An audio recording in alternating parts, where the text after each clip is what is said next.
This podcast is proud to be part of the TalkSport Fan Network. TalkSport. Powered by fans. This podcast is sponsored by AMG Logistics and in association with the Birmingham City Official Supporters Clubs. I'm your host, Craig Courtney, and we're looking forward to the next Blues game and finding out what our opposition fans think. Sit tight and enjoy the next edition of The Away End.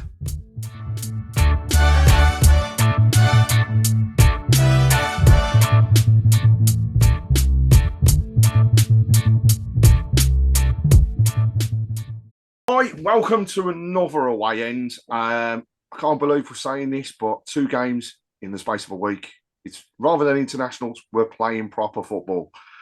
And it comes off the back of a decent result for Birmingham for a change. So Tuesday sees Chris Davis up against a resurgent Millwall side led by Alex Neil. After the weekend, Birmingham 4-0 drubbing of Portsmouth, and the Lions off, I suppose, and we'll come on to it shortly, bit of a disappointing 2-2 draw, especially as the goal was in the 96th minute against Gary Rowett's Oxford. So despite the equaliser, though, the Lions come into the game 4th in the league, sitting high and sitting pretty on 24 points. Birmingham, a bit lower down, but this league is absolutely anybody's as we go into this. It's also the first time I can say that Birmingham are going into a game after they've scored goals off set pieces.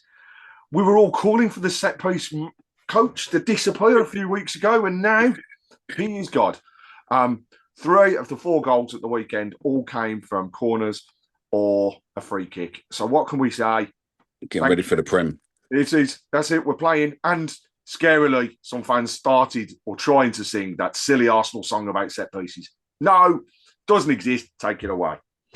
But we're joined by Mickey from the That Millwall podcast to take us through what we can expect on Tuesday evening and what we're going to see in terms of their highs and lows. So, first of all, thank you very much for joining us on the Away End. It's very much appreciated. And we're looking forward to a great game on Tuesday. Yeah, I think it'll be a good game. I think that the level of games what are coming at the moment are worrying because obviously, you know, it stands to risk more players getting injured and stuff. But and we had a couple go down at the weekend. But no, I think it's good. I think we're coming into our own. I think we've got a lot of belief in the team at the moment. I think within the players. I won't talk about anything there just in case I ruin any of your questions coming up. I'll let you lead that. But I just think there's a belief with the players, with the fans, and considering that we started quite poorly as such, especially with our home record. Away weren't too bad, but the home record was not as great as it was, you know, in the physical realm. But on paper, we weren't doing too bad. We were like 5-7 or something, 5-8, if you take in the ones from last season as well. But yeah, no, some of our fans were getting a little bit overexcited, same as football fans always do, especially the modern football fans. But listen, those of us who've been there through the struggles, the ups and downs, and you know the 5-0 first half to lose, and that, you know, obviously not that much, but you get what I mean, where we throw games away. Yeah, it's a good time to be a Millwall fan at the minute. I think it's working. The model is starting to show reward. Sometimes you have to go back to basics, don't you, to bring it back? And you know, we had the disappointment of relegation, building it back up, gaining that momentum last season, and now, what fair to say, you know, this league is poor. It's anybody's league. There's not one team's going to run away with it. Look at. I think that's a bit of a harsh statement to a level. I think the league is good, as in it's very, for once, it's very, very much, there isn't any real standouts. Anyone is beatable. Unlike the Prem where, you know, they just go out and spank anyone and everyone. But I think that it's very open. Anyone can beat anyone. And the level of football is definitely lifted up. But yeah, I think it's a shock because everyone thought you were going to absolutely piss the league with all the money you've had put in and all that. And you found that actually it doesn't matter how good your players are. It's about how good the team works together, and the and to get the consistency as result. well. And I think that's one of the key things that I'm seeing from the Millwall side is the consistency of the team, first of all, and the structure that's in place. We are, wow, we may. I'm probably counting my chickens here, but we may see the same side on Tuesday as we saw Saturday. And if that happens, that will be a first. Did you see that, Alex? Yeah. Same team on. So it'll be interesting to see what happens on Tuesday. Simply that we won't know what's coming. But Birmingham's record really is pretty mixed against Millwall. We've played each other 7 times. Of those, Birmingham have won 24, drawn 17, lost 16. So it's pretty close overall. Yeah. But in our last 5 games that we've played against each other, you're on top of us because it's 3 wins for Millwall, a win and a draw then. Yeah. For Blues. So it's pretty close. And I don't think really, I could say we haven't really seen bad games between the clubs over the years. No, I think it's always been half decent teams, and as long as the ref is half decent rather than the crock we've had recently, and the one at Oxford was questionable. I mean, not the added time, but other bits and pieces throughout the game. I think it was questionable. But listen, I think that's just the level of referees we've got. I mean, it could be worse. We could have VAR. Let's not go there. And at least we haven't got that. So, yeah. And as long as we don't have that, then, yeah, great, It spoils the game. I mean, come on, everybody wants to see a goal scored and we don't want to wait 6 minutes to actually find out it's going to be rolled off or it's going to stand. It's as simple as that. It's good for some things, but it's got a lot. I went to a Chelsea game with where I work. We have hospitality. I had to take some customers there last season. And I went with one of my pals because a couple of customers pulled out. So I took a couple of pals with us and we went. And it's better to watch Premier League on the telly than it is in the stand, because when the VAR comes in, you have no idea what's going on.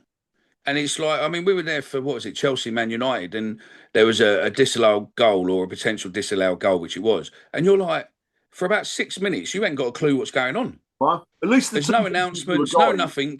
At least if you're watching it at home, you've got the replays, you've got the commentators in the studio going, it looks here. And at least you understand what's going on. You're just there going, why? What is it? And what I can't understand is, why are we not using this auto offside? It actually worked in the World Cup and Euros. Let's use it. It's good. It gives you a decision in seconds. Forget this business of I'm palming it off to my mate that's in the corner in the machine. It is money.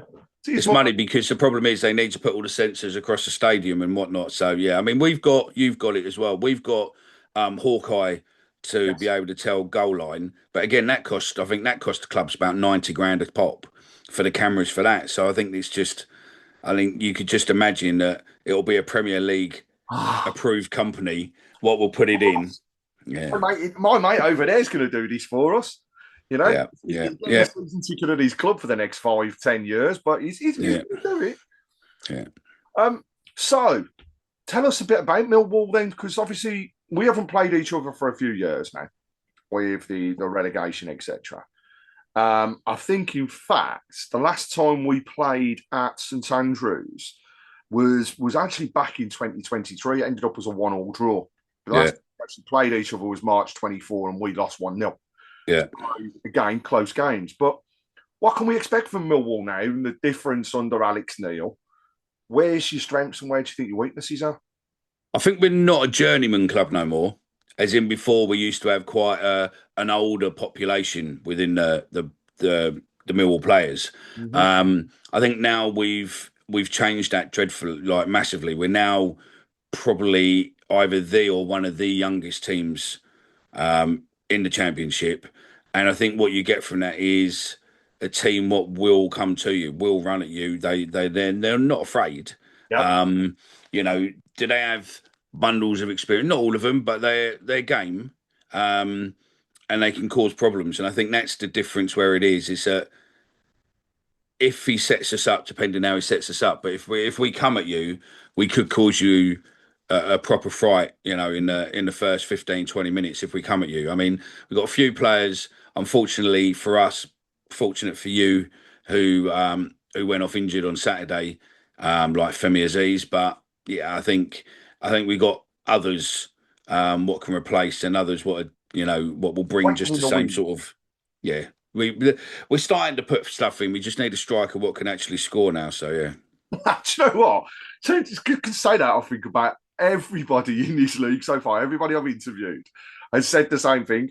We've got a great nucleus, but Yeah. we need somebody to put the ball in the onion net. And it's like, yeah. And I can say this exactly the same for Birmingham. I mean, the goals at the weekend came from two in midfield, one defender, Yeah. and a winger. It's Yeah. our strike force. Everybody goes on about Stansfield and the money that was spent.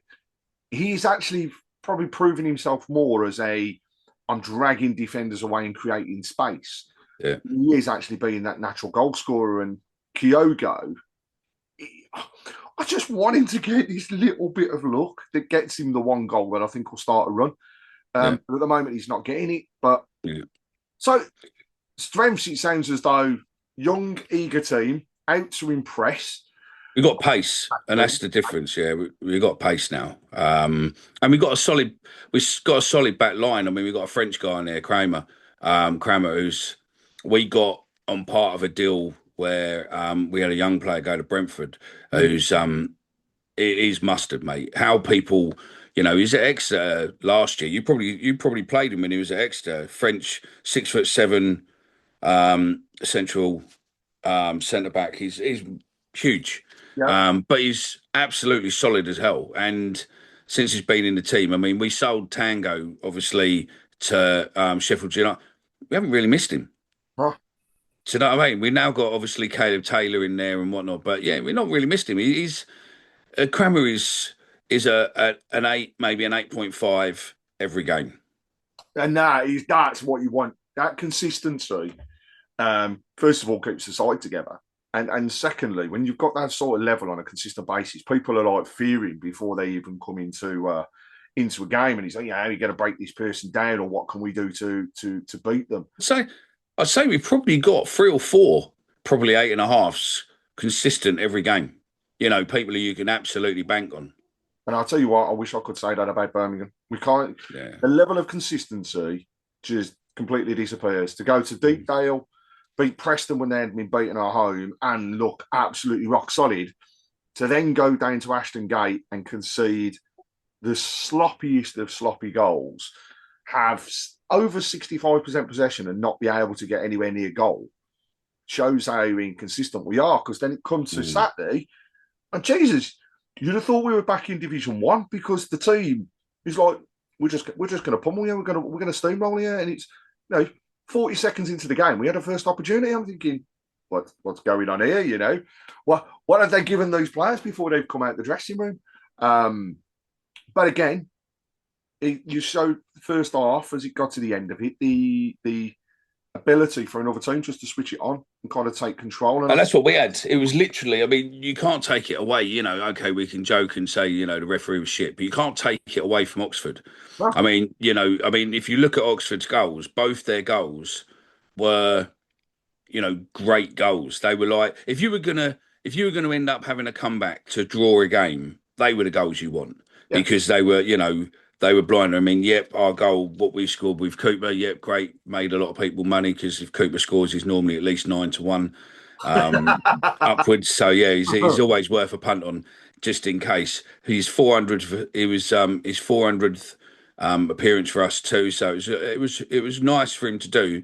Just a shame we didn't get the win. But again, the first goal for them was an absolute rocket.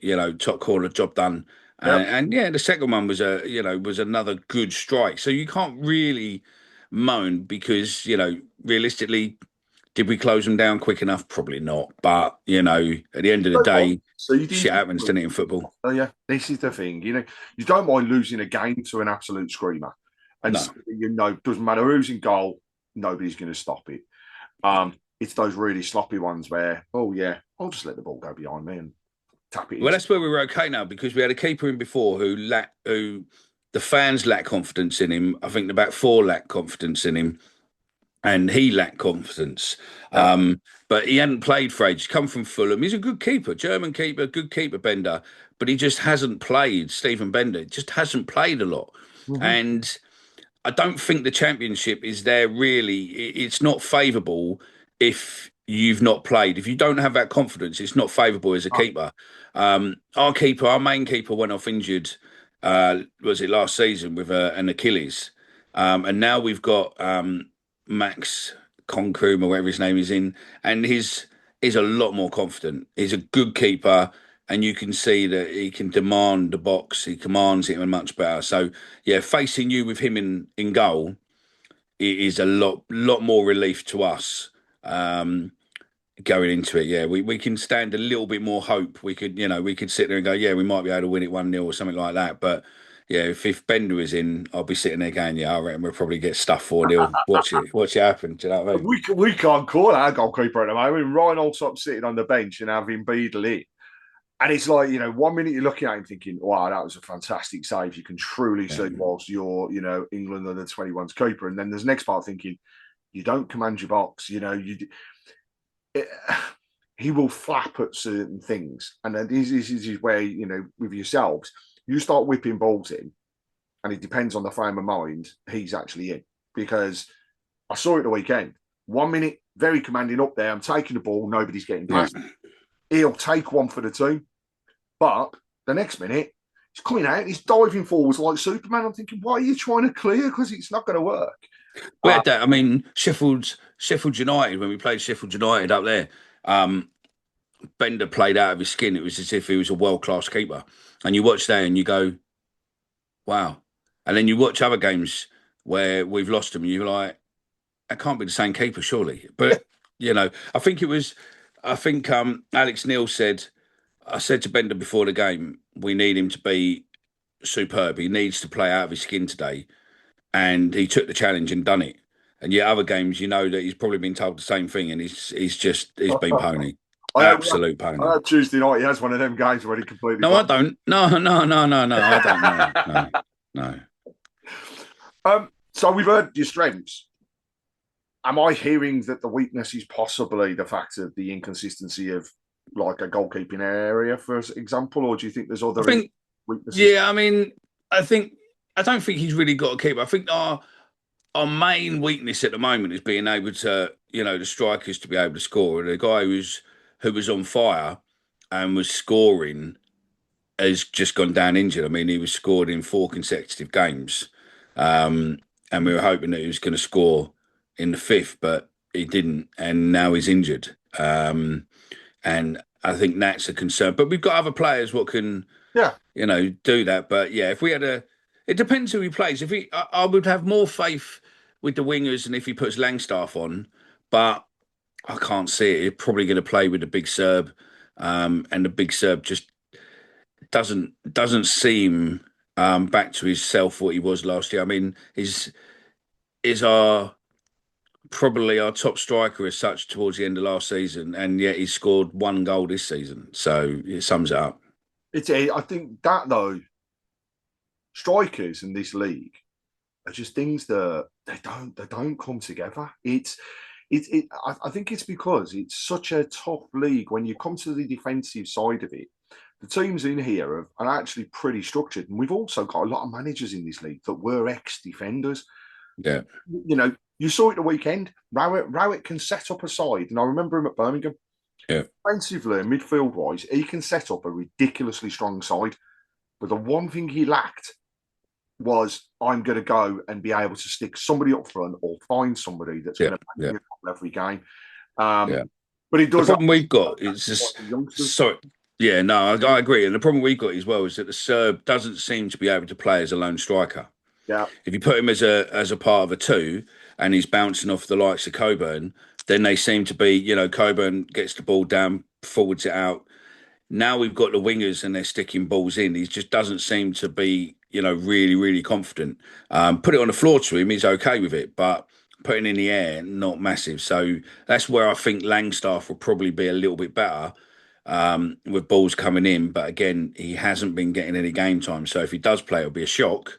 But it'll be a shock, potentially good, because I could just see him going out and just scoring a few goals just to sit there and go, why aren't you playing me every week? Yeah. Told you so, boss. I've been knocking on your door, but why aren't I playing? Yeah, So it sounds as though then Tuesday is going to be extremely open, and I've got to say I do like the games against Millwall, and I hate the reputation that comes with both clubs. Needs to disappear because some of the games that we've had between us have been phenomenal over the years. Obviously, I'll mention the playoff because that was, despite the result for yourselves, was a great set of games. Apart from you couldn't get out afterwards. We couldn't get out the stadium, yeah. Probably the scariest that people have ever been. But that also comes with the passion of both clubs. Are we going to see Tuesday night heightened police presence? Of course we are. But actually, you also have a great game.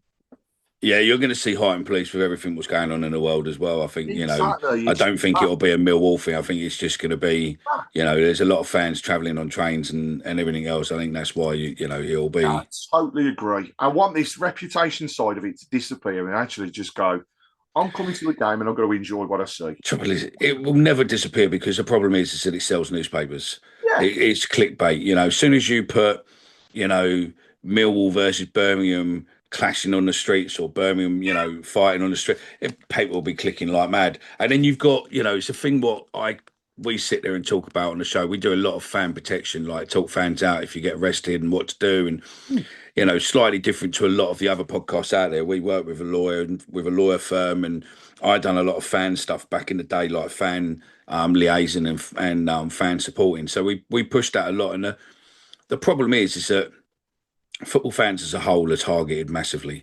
and by the police and the authorities and whatnot. And the problem is that while you've got people wanting it to kick off and the young kids videoing it and, putting it on their socials for away day and all these sort of different channels, what just take your content and publish it out for their own likes and monetize and all that. What you're doing is basically giving the police 4K evidence of, someone maybe misbehaving, or you're giving them what they're wearing and everything else.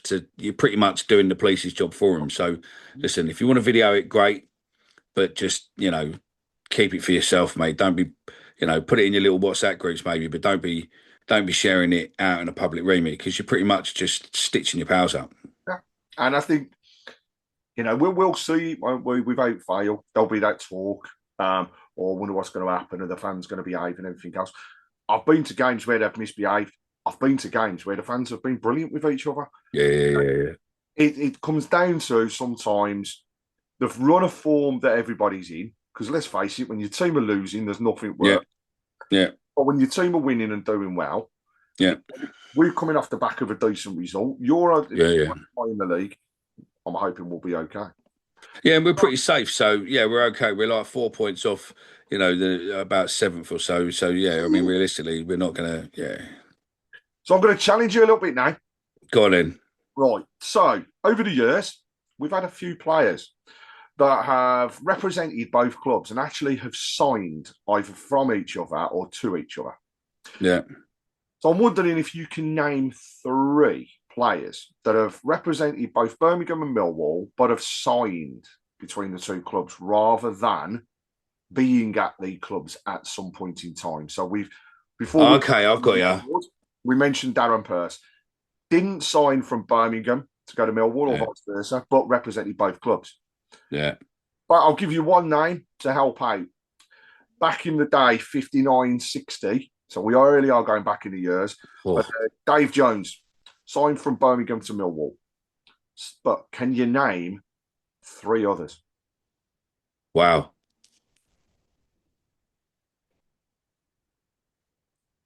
But he didn't play for you. He played as well as the other day. Barry Hale didn't play for you, did he? I don't know why that name's in my head, but he ain't. It's from that we were talking about it before we come on with the Leicester quiz. Yep. Do you know what? I don't know. So, 2 of the last 3 have actually been goalkeepers. That may help you out. One was a loan. 2005, 2006. One was a free transfer, actually, 2022-23. Oh, 2022 was, who was that? Was that, George Long didn't come from you, did he? No. No, so it'd have been, who was the player we just got? Who was the player? He just went, wasn't he? He was the one with all the controversy, with the Crystal Palace game, wasn't it? And his initials, CT.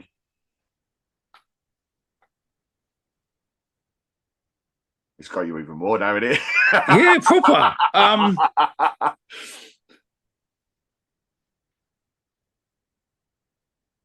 CT and a keeper.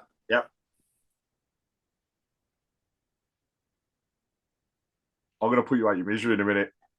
Yeah, go on. Back of your head. Connell Truman. Yeah. Young kids, yeah. Yeah. You also had a defensive midfielder from Birmingham. 2019-20, I was going to say then, 2020 to 21 season. Phenomenal for Birmingham. And actually, I think was a bit of a legend with yourselves as well for the way that he played, which was no holds barred. And I'm going to stick my foot in, and if I hurt people, I hurt people. Mikael Go on. Who? Mikael Kiftenbelt. Yes. Oh, yeah. I was thinking someone else. But no, yeah. And then others, because these are actually, actually, the goalkeeper. In 2006, he signed to you, 2005, 2006 season. Loan transfer, initial CD. Because I think if we go back any further, you ain't going to know him. Still got no idea, mate. Well, that one will be Colin Doyle. So he was didn't play many for Birmingham, to be honest, but he did well when he was out on loan with people. So, and one name I've got to mention because he was an absolute legend at Birmingham, mad fan, and came to yourselves on loan. And we've often spoken to him on Tilton Talk, and that's Paul Tate. I mean, what a guy he was in his time. So we've got a couple of minutes left, and I want to talk about Tuesday night. What does your heart say the result will be, and what does your head say the result will be? My heart says we'll win, but my head says we'll probably draw.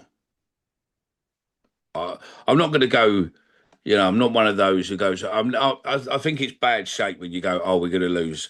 I don't think that at all. I think realistically, my heart says we'll win and we'll stuff you probably 3-0 or something like that. I could see heart-wise, because if you watch our show, I'm the Langstaff fan club owner. So I'm going to say Langstaff gets a start, gets a hat-trick, and then we win 3-0. Head, Langstaff won't start, the Serb won't strike, the Serb won't score. We'll have a goal probably from defence and maybe midfield, or even Cooper might score, another defender might score. But I can see it possibly 2-1, 2-2, something like that. Either a slim draw or a slim win. So that's really opened up. I'm going to go. I reckon it'll either be a 1-1 draw or we nick it 2-1. And I think my actual predictions are exactly the same as yours because I can't call it. I think we've got a Birmingham side that are going to come off the back and be positive, but it's that level of consistency we haven't seen all season, and we'll see the game. The one thing I can say is we're going to have a raucous atmosphere. It's going to be great fun, heading towards a sellout again, which means we maintain our record of selling out every home game this season. So is that all your stadium? Is it all open now? It is all open. Oh, yes, just checking because I know building work closed off. Yeah, we're all open, and God, we've got fireworks now. Hey, it's changed. We got light shows. We have a light show every so often, but more fireworks. But it's under the lights. What can we say? You can't beat, for me, St Andrews and a game of football under the lights. Doesn't matter where you are. It's just getting back to London after that. That's the absolute nightmare. But Mickey, thank you very much indeed for joining No, us you're good. on the away end. We are sponsored by AMG Logistics and in association with the official Birmingham City Supporters Club. So if people are interested and want to join, all you've got to visit is www.bcfcosc.com. Look for your local club, reach out to those leaders, and they'll get back in touch to discuss more. But what can we say? For a tenner, you get a lot. So have a look at the benefits as well. Here's to a great game on Tuesday night. It always is. And I do hope we don't get the dull and drab one now that we've hyped it up so much. And we'll do this again later on in the season when we come down to your place. So you'll have to come on our live show. We do it live on a Friday. So I mean, we'll get somebody on. Listen, if we win, Birmingham fans more than welcome to come on, and you can cry your tears and we'll just take the piss. But if we lose, don't come on because we got block button, and we don't block you. But yeah, if you come on and you come on with the right attitude, it's one of those, isn't it? We do a live show. If you come on with the right attitude, then it's great. But sometimes you get people come on who think they're 12 years old and start going, like your mum or this, that, and that. And it's like, mate, if you want to have a conversation, have a conversation. So yeah, come over, check it. See, easy with that Millwall podcast across all socials. You can find us anywhere you want. Brilliant. No worries. Thank you very much again. No worries. Awesome. Keep right on.